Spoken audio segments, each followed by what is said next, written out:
जय गुरुदेव। जय हो बाबा अनीप करोली महाराज की जय।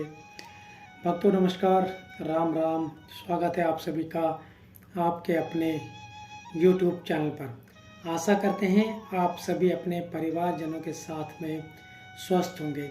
इसी कामना के साथ बढ़ते हैं आज और एक बाबा जी महाराज के चमत्कारिक प्रसंग की ओर। आशा करते हैं हमारे द्वारा बाबा जी की प्रेरणा से जो आपके समक्ष बाबा जी की लीलाएं प्रस्तुत की जा रही हैं पसंद आ रही होंगी। इसी कामना के साथ बढ़ते हैं।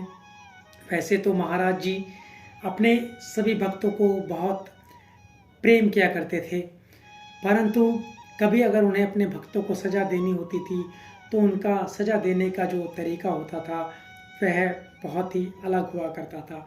ऐसे ही उन्होंने एक ऐसे व्यक्ति को सज़ा दी जो कि शिकारी था, और उस व्यक्ति को सज़ा इसलिए दी।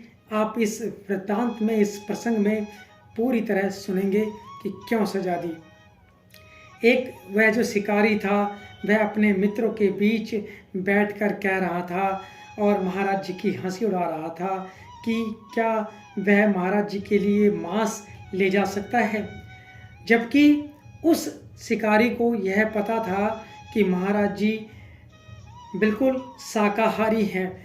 वह उसके पश्चात भी अपने मित्रों से इस तरह की बात कर रहा था।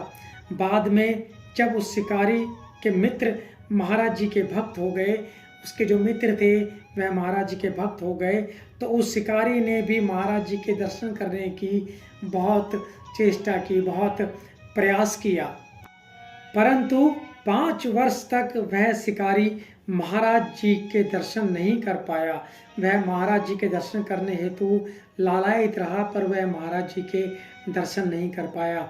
उस शिकारी व्यक्ति को महाराज जी की जो ठीक जगह थी जहाँ पर महाराज जी आया जाया करते थे और जो समय था वह पता ही नहीं लग पाया, जबकि उसकी पत्नी और उसके बच्चों को महाराज जी ने कई बार दर्शन दिए। अंत में वह शिकारी इतना दुखी हो गया कि उसने आश्रम में रहने वाली एक माई से अपना दुखड़ा रोया और प्रार्थना की कि वह उसे महाराज जी का दर्शन किसी तरह से एक बार करा दे। फिर माई ने किसी तरह से महाराज जी से उस व्यक्ति की बारे में बात की, या कह लीजिए कि सिफारिश की, और कहा कि उसे माफ़ कर दें। महाराज जी ने तब जाके सोचा चलो ठीक है, अगर वह भक्त इतना चाहता है, इतना मुझे प्रेम करता है और मुझसे मिलने के इतना आतुर है, ठीक है हम उसे माफ़ करते हैं। तब जाकर महाराज जी ने उस शिकारी भक्त को दर्शन दिए। तो महाराज जी अपने भक्तों को इस तरह से भी सजा दे दिया करते थे। तो आशा करते हैं आपको आज का ये प्रसंग अत्यंत ही पसंद आया होगा।